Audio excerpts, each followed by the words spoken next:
Mi hija de 5 años me preguntó por qué su padre no venía a verla. Le dije, porque está buscando cosas que perdió. Ella respondió, entonces no nos encontrará nunca. Cuando mi hija cumplió 5 años me preguntó por qué su padre no venía a verla. Estábamos sentadas en la mesa del comedor, ella con su cereal y yo tratando de convencerme de que el café podía sustituir el sueño que no había tenido en toda la semana. Me miró con esos ojos enormes, igualitos a los de él, y me soltó la pregunta como si nada. Yo, que todavía me revuelvo por dentro cada vez que lo escucho nombrar, traté de no dejar que se me quebrara la voz y le dije que su papá estaba buscando cosas que perdió. Ella siguió comiendo un rato, mirando el tazón, y después dijo muy seria que entonces no nos iba a encontrar nunca. Sentí que me metían un puñal en el pecho. Esa fue la primera vez en mucho tiempo que tuve ganas de llorar de verdad, no por cansancio ni por rabia, sino porque mi hija ya entendía más de lo que debería. Mike y yo estuvimos juntos casi 10 años. Nos conocimos en un bar en Austin cuando yo tenía 22 y él 25. Era encantador, de esos hombres que saben exactamente qué decir para que uno se ría y se sienta especial. Me enamoré rápido, sin pensarlo demasiado. Nos casamos al año y medio, alquilamos un pequeño departamento y empezamos a construir algo que yo juraba era para siempre. Cuando nació Emma, todo cambió, pero no en el buen sentido. Él empezó a distanciarse, a pasar más horas en el trabajo, a dormir en el sofá diciendo que estaba agotado. Yo estaba tan metida en ser mamá que no vi lo obvio. Me mentía en la cara y yo le creía porque necesitaba hacerlo. Un día, cuando Emma tenía 3 años, me dijo que tenía que viajar por trabajo. 3 días se suponía. No volvió. Le escribí, lo llamé, y nada. Al 5.º día recibí un mensaje suyo diciendo que necesitaba tiempo, que no sabía quién era, que se sentía perdido. Y así, sin más, me dejó. 2 semanas después me enteré por una amiga que lo había visto en un restaurante con una mujer, una compañera de su oficina, de la que nunca me había hablado. Era obvio que no se había perdido, simplemente había encontrado algo más conveniente. Al principio pensé que iba a regresar, que se iba a dar cuenta de lo que estaba haciendo, que se iba a arrepentir. Pero no lo hizo. Lo siguiente que supe fue que se mudó con ella. No pagaba manutención, no llamaba, apenas mandaba mensajes una vez al mes, siempre con excusas estúpidas. He estado muy ocupado, no quiero que la niña me vea así, te prometo que la próxima semana voy a pasar. Y nunca lo hacía. Yo trabajaba en un supermercado de día y en un restaurante de noche, reventándome la espalda y los pies solo para poder pagar la renta y llenar la nevera. No había tiempo para sentir nada. Solo sobrevivir. A veces Emma le hacía dibujos y me pedía que se los mandara. Él le respondía con mensajes fríos, con frases cortas, o simplemente no respondía. Cuando me preguntaba si su papá la quería, le decía que sí, que solo estaba lejos. No sabía cómo explicarle que el tipo que la había cargado cuando nació, que juró que nunca se iría, simplemente decidió hacerlo. Esa conversación en la mesa me hizo entender que ya no podía seguir protegiéndolo. No podía seguir construyendo una versión amable de un cabrón que nos abandonó. Esa noche, después de acostar a Emma, me senté en la sala con una cerveza tibia y una rabia vieja que por fin se estaba despertando. Me di cuenta de que él seguía manejando la historia. Se había ido y aún así yo era la que seguía pagando el precio. Empecé a buscar sus redes, a revisar papeles, mensajes, todo lo que pudiera servir. No porque quisiera que volviera, sino porque necesitaba que sintiera algo, lo que fuera. No podía seguir siendo solo la ex esposa loca. Quería hacerlo pagar, pero no con golpes ni gritos, sino con algo más lento, más certero. Descubrí que seguía usando mi dirección para algunas cosas legales, que nunca había cambiado su seguro ni su información fiscal. Y pensé, perfecto, idiota, dejaste las puertas abiertas. Fui guardando todo, correos, copias de transferencias, recibos de cuando no pagó nada, conversaciones con fechas. No tenía un plan todavía, pero sabía que lo iba a tener. Mientras tanto, me prometí que no iba a volver a explicarle a mi hija por qué su padre no estaba. Ella no lo necesitaba para ser feliz, necesitaba una madre que no se rindiera. Con el tiempo dejé de pensar tanto en él, pero cada vez que Emma preguntaba por su papá, sentía cómo se me endurecía el corazón un poco más. No porque me doliera él, sino porque me dolía verla esperar a alguien que no iba a llegar. Cuando escuché su voz decir esa frase, entonces no nos encontrarán nunca, supe que tenía razón. Y que eso no era algo malo. Porque si él estaba buscando cosas que perdió, nosotras ya no éramos parte de ese inventario. A veces me preguntan si todavía lo amo. Supongo que no. Lo que me queda es una mezcla de rencor, decepción y esa sensación de que le di demasiado a alguien que no valía la pena. Pero también me queda la determinación de que no voy a dejar que esa historia se repita. No conmigo, no con mi hija. Mike quiso perderse. Perfecto. Que se pierda del todo. Actualización 1. Han pasado unos 3 meses desde aquella noche en la que Emma me dejó sin palabras con su frase. Desde entonces, las cosas no han sido fáciles, pero por primera vez siento que tengo una dirección. No ha sido una revelación instantánea ni un impulso de esos que duran un día. Ha sido más bien una rabia acumulada que se fue organizando dentro de mí, como si de pronto todo lo que antes era tristeza o cansancio se hubiera transformado en una necesidad de hacer justicia. No una justicia poética ni moral, sino algo tangible, legal, concreto. Lo que ese cabrón me quitó no fue solo una pareja o un apoyo económico, me quitó años de tranquilidad, la seguridad de mi hija, la fe que tenía en las promesas. Y aunque suene amargo, decidí que si él quería perderse, yo iba a marcarle el camino de regreso directo al infierno que se ganó. Todo empezó con una conversación en el trabajo. Una compañera del restaurante, Natalie, me escuchó hablar con una amiga sobre los pagos atrasados de Mike y sobre cómo él siempre encontraba la forma de esquivar sus responsabilidades. Ella me dijo que conocía a una abogada que había ayudado a su prima en un caso parecido. Una mujer con fama de ser dura y sin paciencia para los hombres que creen que pueden desaparecer y seguir controlando las cosas desde lejos. Al día siguiente, después de pensarlo toda la noche, la llamé.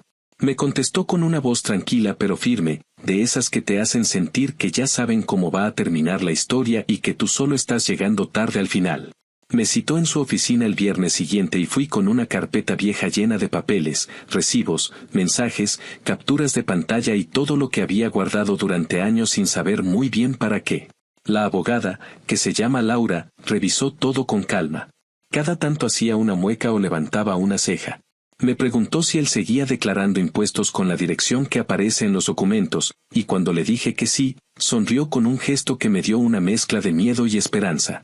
Me explicó que eso era suficiente para demostrar que seguía utilizando mi domicilio como residencia fiscal, lo que podía meterlo en un problema si además estaba mintiendo sobre sus ingresos. Le conté que tenía pruebas de que ganaba más de lo que declaraba, que había presumido en redes sociales la compra de un carro nuevo, viajes con la novia, cenas caras. Todo mientras me decía que no podía ayudarme porque estaba pasando un mal momento económico. Laura tomó nota de todo y me dijo que podíamos iniciar un proceso para exigir los pagos atrasados de manutención y ajustar la pensión según su salario real. Salí de esa oficina con una sensación extraña, como si por fin hubiera encontrado algo sólido donde apoyarme. Durante años sentí que estaba caminando en arena, que nada servía de nada, que él siempre salía limpio porque sabía cómo moverse. Pero esta vez no. Esta vez él no sabía que yo tenía a alguien que entendía las reglas del juego mejor que él. Durante las semanas siguientes, Laura me pidió que consiguiera más información sobre su trabajo. Me dediqué a buscar discretamente. Revisé sus redes, hablé con una excompañera suya que todavía me tenía aprecio y que, sin decirlo directamente, me confirmó que Mike no solo seguía trabajando en la misma empresa, sino que había ascendido recientemente. Lo más jugoso fue enterarme de que su jefa, la mujer con la que me engañó, era su pareja actual y que tenían una relación abierta y conocida dentro del lugar, aunque la empresa tenía políticas estrictas contra eso. Guardé todo, fotos, comentarios, publicaciones, incluso capturas de correos que esa excompañera me reenviaba con cuidado. No me enorgullece haber pedido ayuda para algo tan sucio, pero después de lo que él me hizo, la vergüenza ya no era un lujo que pudiera permitirme. Mientras tanto, Emma empezaba a notar los cambios en mí. Ya no evitaba hablar de su padre, pero tampoco lo buscaba en las conversaciones. Una tarde llegó del jardín con un dibujo en el que solo estábamos ella y yo en una casa, con un sol y un perro que no tenemos. Cuando le pregunté dónde estaba su papá, me dijo que ya no sabía dibujarlo. No sé si fue tristeza o alivio lo que sentí, pero entendí que el proceso de desprenderse de él también estaba empezando para ella. A nivel práctico, las cosas seguían siendo duras. El dinero apenas alcanzaba, y el cansancio era el mismo de siempre, pero esa sensación de estar haciendo algo me sostenía. Cada vez que revisaba un nuevo documento o hablaba con Laura, sentía que estaba un paso más cerca de que él enfrentara las consecuencias. Ella me advirtió que no fuera impulsiva, que no lo confrontara, que dejara que el sistema hiciera su trabajo. Así lo hice. No lo llamé, no le escribí, ni siquiera le respondí cuando mandó uno de sus mensajes genéricos diciendo que pronto iba a ponerse al día. Le dejé hablar solo, como hace un idiota que todavía cree que controla el guión. Un mes después, Laura presentó la demanda. No fue inmediato, pero en poco tiempo le notificaron. Me enteré porque empezó a mandarme mensajes a todas horas. Primero intentó hacerse el sorprendido, luego el indignado, y finalmente el arrepentido. Decía que estaba tratando de cambiar, que no quería que nuestros problemas afectaran a la niña. Le respondí una sola vez, con un mensaje corto, que si quería hablar de Emma, lo hiciera con la corte, no conmigo. Después lo bloqueé. La parte más irónica de todo esto es que ni siquiera buscaba arruinarle la vida, solo quería que hiciera lo que tenía que hacer. Pero cuando uno lidia con alguien tan cobarde, incluso lo justo les parece un castigo. Laura me dijo que había hablado con el abogado de él y que parecía desesperado. Había intentado negociar, ofrecer una cantidad menor, y cuando se dio cuenta de que no íbamos a ceder, empezó a enfadarse. Fue ahí cuando ella me preguntó si quería proceder también con una denuncia interna en su empresa, porque el tipo estaba violando las normas de conducta con su relación. Me tomó un día decidirlo, y al final dije que sí. No porque quisiera venganza por la infidelidad en sí, sino porque necesitaba cerrar el círculo.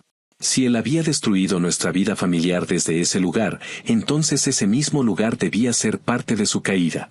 La empresa recibió la denuncia y abrió una investigación.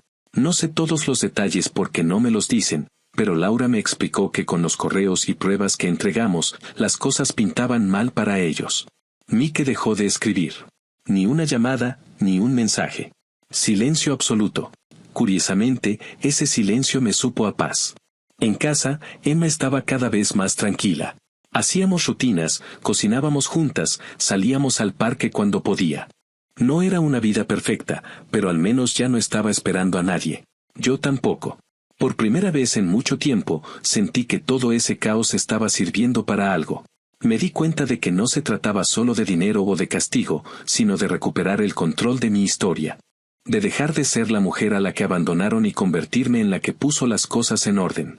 A veces me preguntan si no me da miedo que él se vengue, que busque la forma de hacerme daño.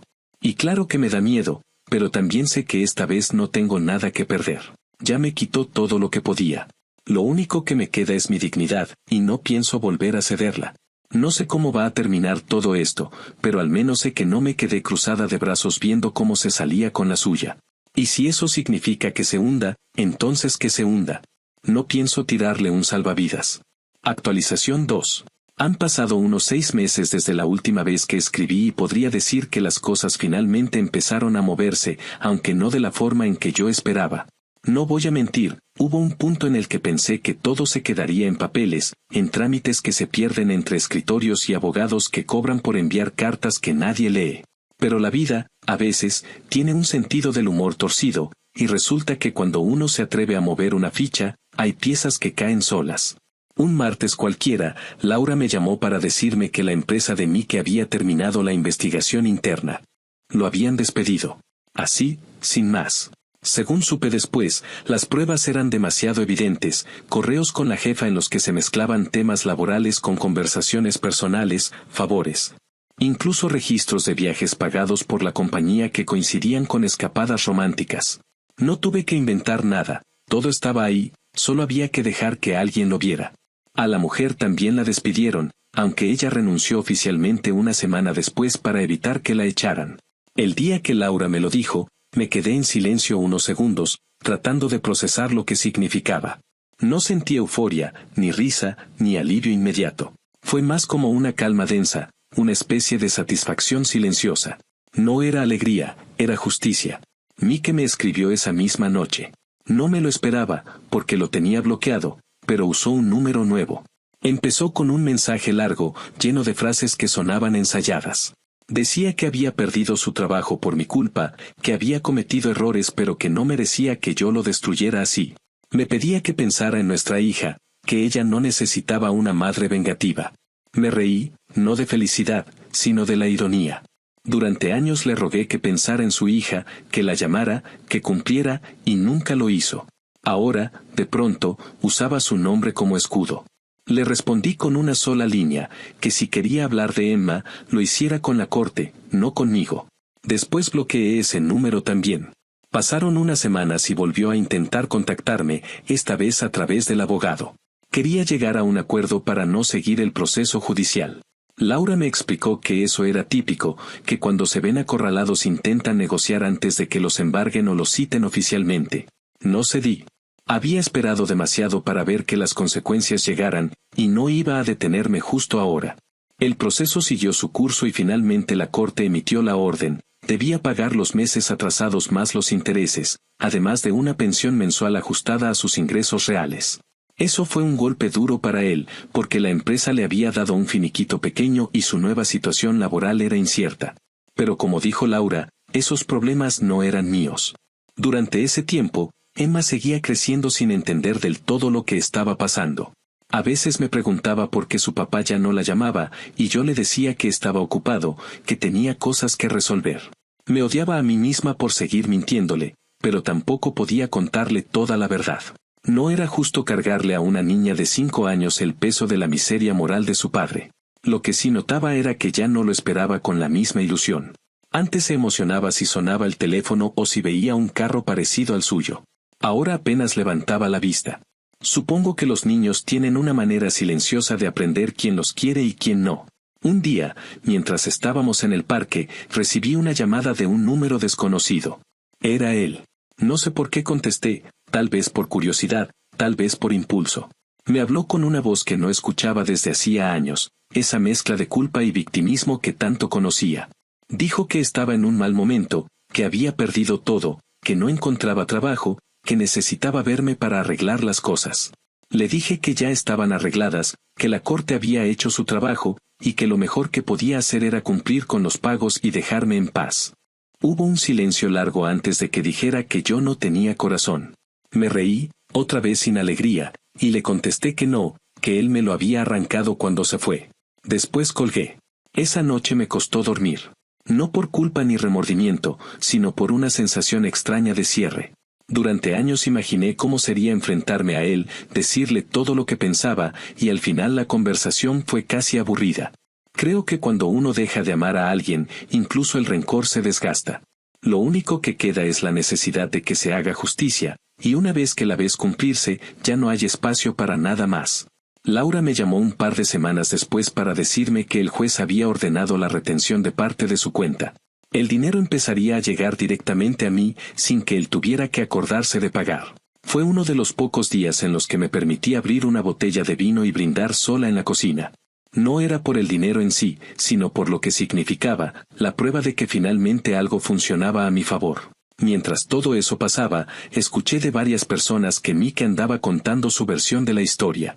Decía que yo lo había arruinado, que era una loca vengativa, que le había quitado a su hija.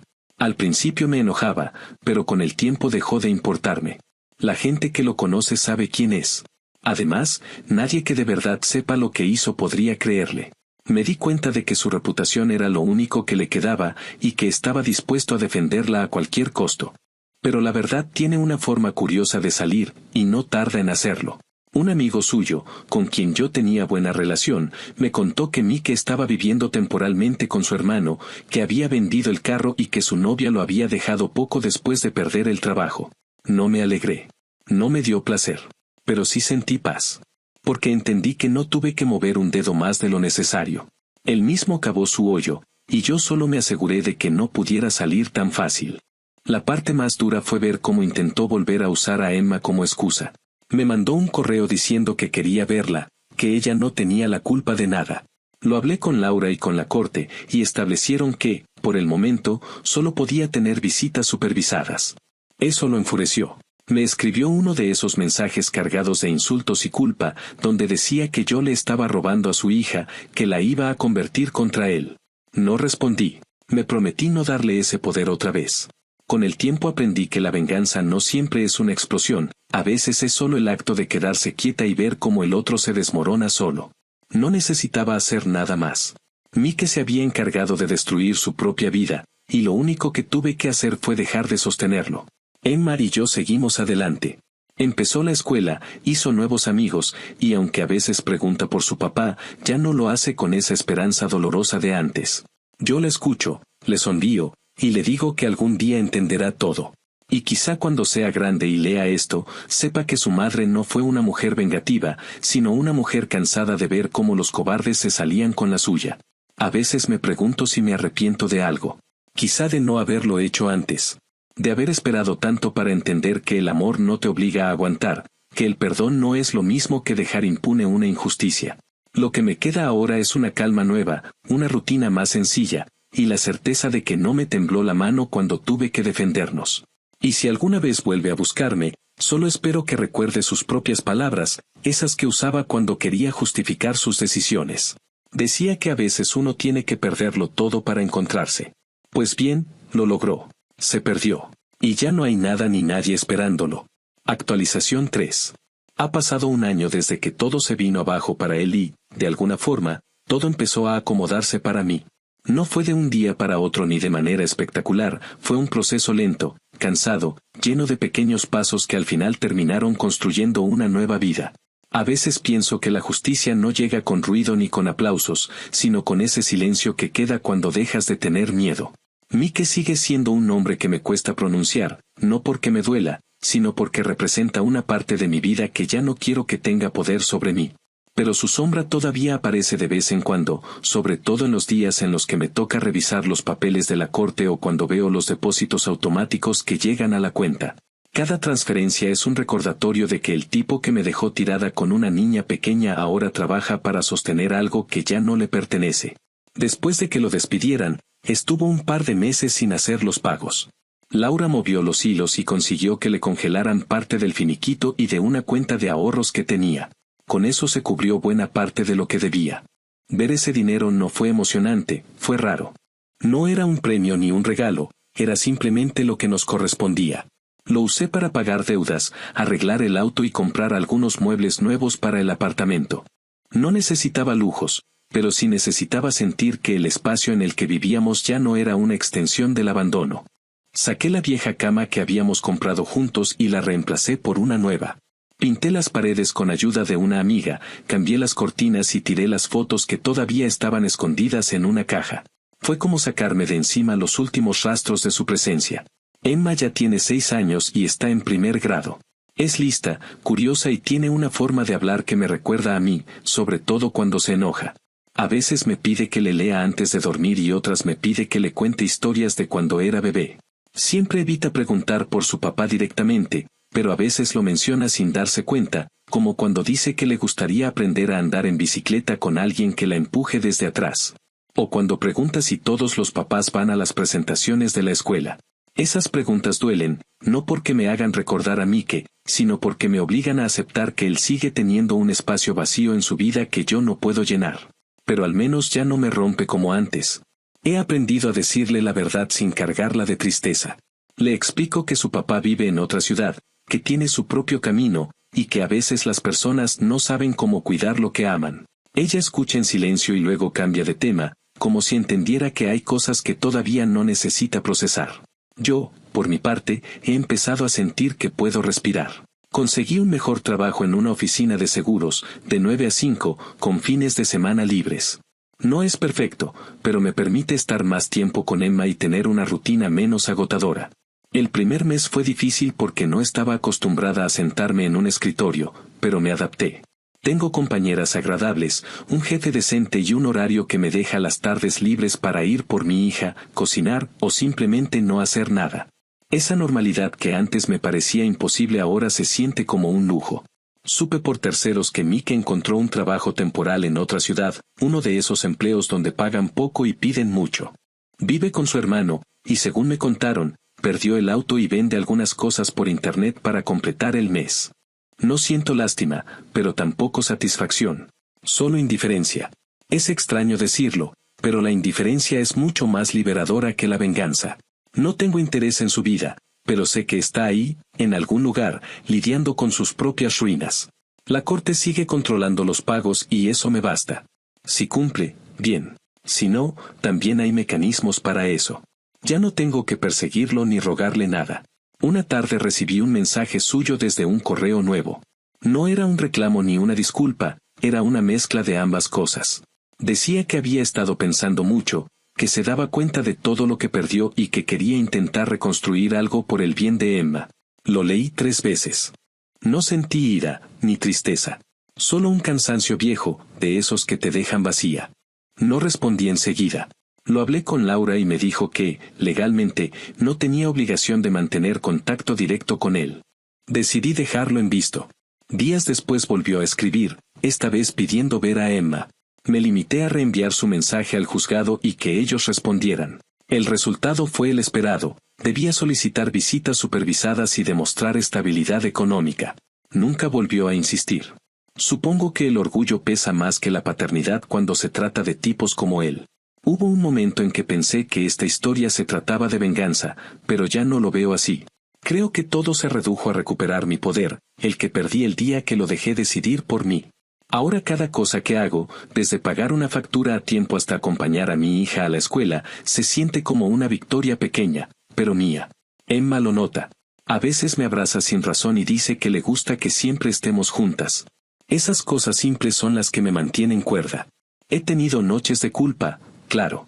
A veces me pregunto si hice demasiado, si lo hundí más de lo necesario. Pero luego recuerdo las noches en las que no tenía para pagar la luz o las veces que Emma me preguntaba cuándo volvería su papá mientras yo fingía que no quería llorar. Nadie piensa en eso cuando te llaman rencorosa.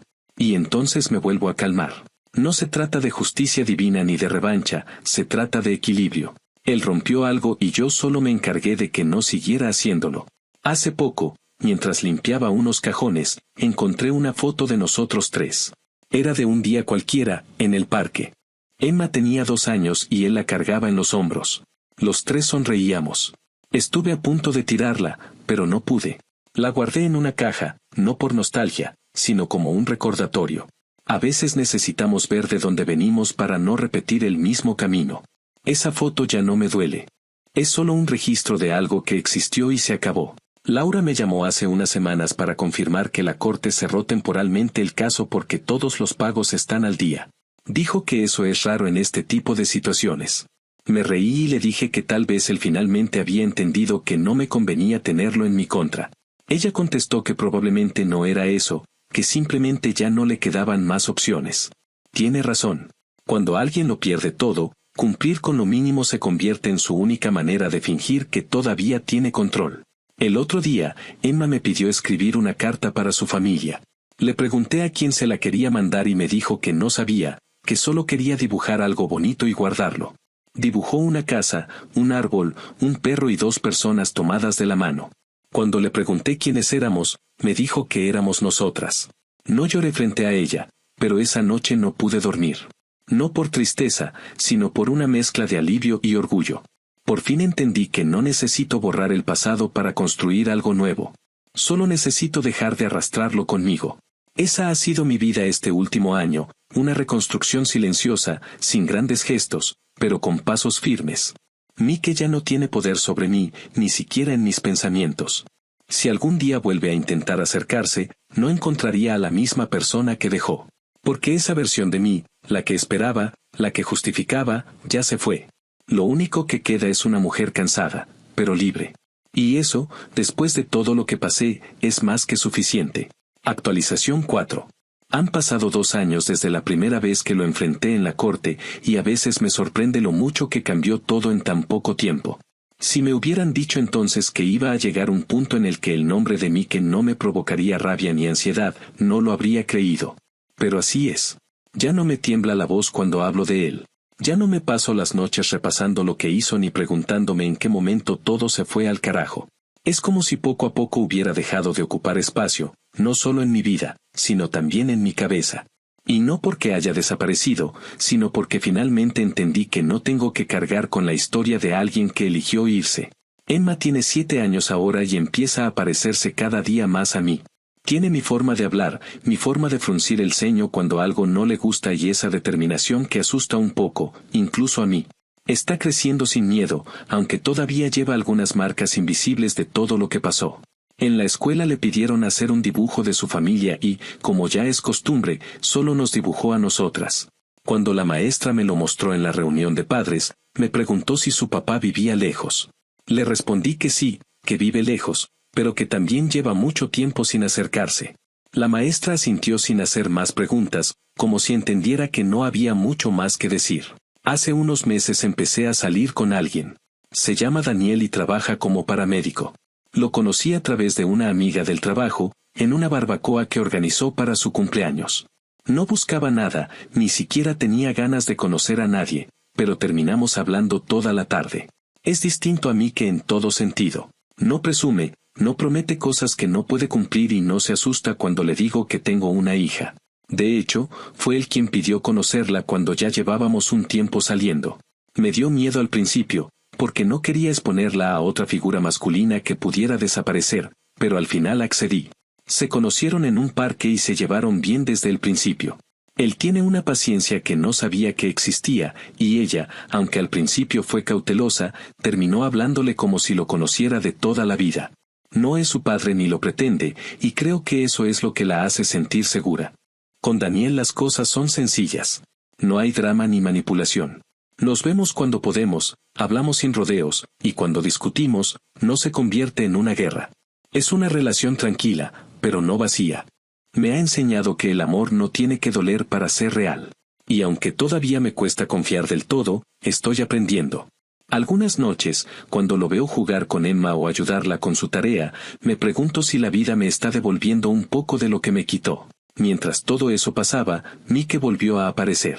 Fue a principios de año, después de casi 12 meses sin contacto. Me llegó un correo corto, casi torpe.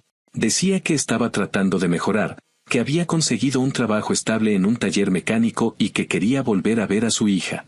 Lo leí varias veces antes de decidir qué hacer. No quería negarle la posibilidad, pero tampoco iba a exponer a Emma a un hombre que solo recordaba ser padre cuando le convenía. Lo hablé con la corte y con su terapeuta, porque Emma sigue yendo una vez por semana, y todos coincidieron en que lo mejor era preguntarle a ella. Una tarde, mientras cenábamos, le pregunté si quería ver a su papá. No lo hice de golpe, traté de que sonara natural. Ella siguió comiendo unos segundos y después me miró con una expresión que no había visto antes, una mezcla de madurez y distancia que no corresponde a su edad. Me dijo que no quería verlo. Le pregunté por qué y me respondió, con una calma que me dejó sin palabras, que no quería verlo porque ya me encontraste tú primero. No supe qué decir. Sentí un nudo en la garganta y tuve que hacer un esfuerzo enorme para no llorar delante de ella. No porque me doliera lo que dijo, sino porque me di cuenta de que, sin proponérmelo, le había enseñado que el amor no siempre se demuestra volviendo, sino quedándose. Le conté a Daniel lo que había pasado y me abrazó sin decir nada. Esa noche, cuando Emma ya dormía, me senté en la sala y repasé todo lo que había vivido desde que Mike se fue. Recordé las noches de miedo, los días en los que no tenía idea de cómo iba a pagar la renta, las humillaciones, las discusiones, las lágrimas escondidas en el baño. Y pensé en lo mucho que había cambiado. No solo sobreviví, también reconstruí algo completamente nuevo. Ya no soy la mujer que él dejó. Soy alguien que aprendió a sostenerse sola, que entendió que la venganza no siempre es gritar o destruir, a veces es simplemente seguir adelante cuando el otro se hunde. A la semana siguiente, Mike volvió a insistir. Esta vez fue un mensaje más largo, tratando de sonar arrepentido. Decía que sabía que había cometido errores, que quería una oportunidad, que no estaba pidiendo mucho. Me pedía una conversación. No le respondí.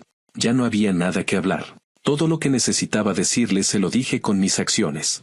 Pasaron unos días y me llamó desde otro número, pero no contesté. Lo bloqueé otra vez. No lo hice con rabia, sino con la tranquilidad de quien cierra una puerta que ya no necesita mantener abierta. Laura me escribió tiempo después para contarme que él había tratado de modificar los términos del acuerdo de manutención, argumentando que sus ingresos habían bajado. La corte rechazó la solicitud porque no presentó ninguna prueba válida. Eso fue suficiente para que dejara de intentarlo. A veces me sorprende su insistencia en querer parecer una víctima, como si todo lo que le pasa fuera culpa de alguien más. Pero ya no me afecta. Su versión de la historia no tiene poder sobre mí. Emma sigue creciendo feliz. Hace poco ganó un pequeño premio en la escuela por un dibujo sobre las personas que te hacen sentir segura. En la hoja estábamos ella y yo, y en una esquina, Daniel. Cuando me lo enseñó, me abrazó y me dijo que ese era su equipo. Me quedé sin palabras. No porque necesitara que me lo dijera, sino porque entendí que, a pesar de todo, lo logramos. A veces, cuando pienso en Mike, lo hago sin rencor. No porque lo haya perdonado, sino porque ya no tiene peso. Me di cuenta de que la mejor venganza no fue destruirlo, sino demostrarle que podía ser feliz sin él. Que podía criar a nuestra hija sin su ayuda, construir una vida nueva y encontrar el amor sin pedirle permiso a nadie. No sé dónde vive ahora, ni qué hace exactamente. Escuché que se mudó a otro estado con un amigo y que apenas se mantiene. No tengo interés en confirmar nada. Lo único que me importa es que Emma está bien, que yo estoy bien, y que ya no vivimos pendientes de un fantasma que se fue hace años. Algunas noches, cuando todo está en silencio, pienso en aquella frase que mi hija dijo cuando tenía 5 años, esa que me marcó tanto. Dijo que su papá estaba buscando cosas que perdió, pero que no nos iba a encontrar nunca. En ese momento me dolió, pero ahora la entiendo de otra manera. No nos va a encontrar no porque estemos escondidas, sino porque ya no estamos donde nos dejó. Nos movimos, crecimos, seguimos adelante. Y mientras él sigue buscando entre sus ruinas, nosotras seguimos construyendo. Actualización final. Han pasado 3 años desde que todo empezó, y a veces me cuesta reconocer a la mujer que era cuando escribí por primera vez. Me leo en esas líneas antiguas y me veo distinta, como si hubiera sido otra persona la que contaba su historia, una más frágil, más temerosa, más dispuesta a cargar con culpas que no le correspondían. Supongo que en parte lo era. Me tomó mucho tiempo entender que la vida no se detiene solo porque alguien te rompe en pedazos, que el dolor no desaparece, pero sí se transforma si uno decide seguir caminando. No sé en qué momento exacto dejé de vivir con la herida abierta, pero sí sé que llegó un punto en el que desperté y ya no dolía tanto. Lo que antes era rabia ahora es distancia, lo que antes era miedo ahora es calma. Emma tiene 8 años. Es risueña, obstinada y con una imaginación que a veces me deja sin palabras. Ya no pregunta por su padre. De hecho, hace tanto que no lo menciona que hubo un día en que me di cuenta de que su silencio era una forma de sanar. No lo olvida, pero ya no lo espera, y eso es una diferencia enorme. Su terapeuta me dijo que es común en los niños que crecen con una figura ausente, en lugar de reemplazarlo, lo reconfiguran. Para ella, Mike no es alguien que la abandonó, sino alguien que simplemente ya no pertenece a su historia. Y tal vez eso sea lo mejor. No necesito que lo odie, solo que no lo idealice. Mi vida ahora tiene un ritmo propio, sin sobresaltos ni angustias constantes. Daniel sigue conmigo, y aunque seguimos siendo 2 personas distintas con pasados complicados, hemos aprendido a caminar juntos sin pisarnos los recuerdos. Él nunca intentó ocupar el lugar de Mike, pero se ha convertido en una presencia estable, alguien que cumple lo que promete. Emma lo adora y lo llama Dan, sin necesidad de etiquetas ni explicaciones. A veces, cuando los veo reírse juntos en la sala, pienso en todo lo que tuve que soportar para llegar a ese momento. Cada lágrima, cada noche de desesperación, cada miedo a no poder sola. Todo eso valió la pena si me trajo hasta aquí. Hace unos meses recibí una notificación de la corte. Era un trámite rutinario, la confirmación de que todos los pagos de manutención estaban actualizados. Mike sigue enviando el dinero cada mes, puntual, aunque sé que no lo hace por responsabilidad, sino por obligación. No lo juzgo. La gente como él solo cumple cuando tiene algo que perder. Laura, mi abogada, me dijo que es probable que ya no vuelva a intentar modificar el acuerdo, que ha aprendido que no vale la pena pelear contra un sistema que lo supera. Supongo que finalmente entendió que no hay escapatoria cuando el precio de tus decisiones te persigue. No sé mucho más de su vida.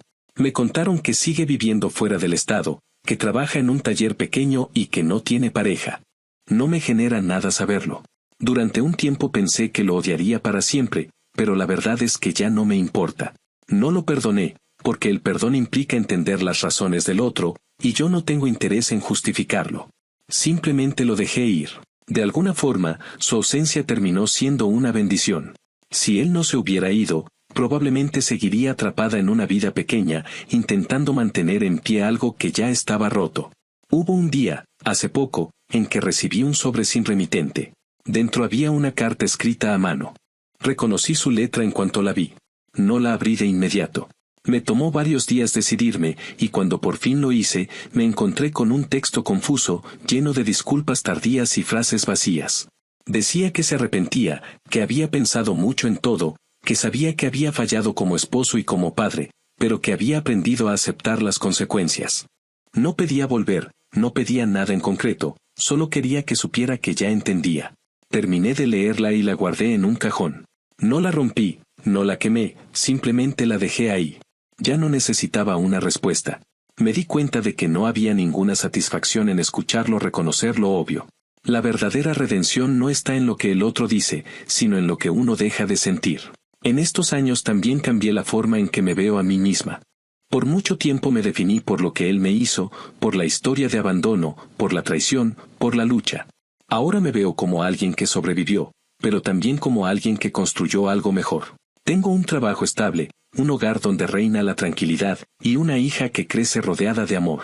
No tengo lujos, pero tengo paz, y eso vale más que cualquier otra cosa que pude haber deseado. A veces, cuando camino con Emma a la escuela o cuando cenamos los tres con Daniel, me sorprendo sonriendo sin razón. Es una sensación que no conocía antes, la de no tener miedo al futuro. El otro día Emma me preguntó si alguna vez había estado perdida. Le dije que sí, que muchas veces.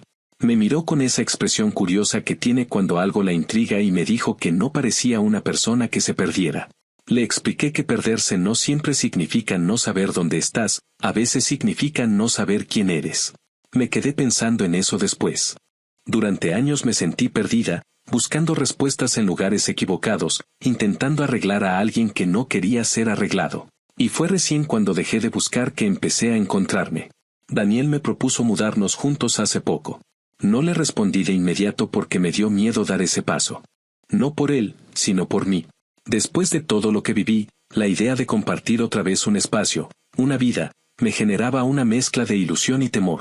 Pero con el tiempo entendí que no se trata de repetir el pasado, sino de permitir algo distinto. Así que le dije que sí. Vamos a hacerlo con calma, sin apuros, pero sabiendo que esta vez no estoy entrando en algo desde la necesidad, sino desde la elección. A veces, cuando pienso en Mike, imagino que todavía anda buscando esas cosas que perdió. Su tiempo, su familia, su reputación, su paz. Pero la verdad es que algunas cosas, una vez que las pierdes, no se pueden recuperar. No porque estén escondidas, sino porque simplemente ya no existen en el mismo lugar donde las dejaste. Emma y yo seguimos adelante, y ya no somos las mismas personas que él abandonó. Si algún día decide buscar de nuevo, lo único que encontrará será el eco de su propia ausencia. No quiero que esta historia termine con resentimiento. Quiero que termine con claridad. Lo que empezó como una herida se convirtió en una lección. Aprendí que la venganza no es hacer sufrir al otro, es dejar de sufrir por él. Aprendí que no necesito destruir a nadie para salir adelante, solo dejar de cargar lo que no me corresponde. Y sobre todo, aprendí que el amor no se demuestra quedándose donde te duele, sino sabiendo cuándo irte y cuándo empezar de nuevo. Si está allá afuera, todavía buscando cosas que perdió, ojalá algún día entienda que no se trata de encontrarnos. Porque ya no hay nada que encontrar. Nosotras seguimos nuestro camino, y no pienso mirar atrás.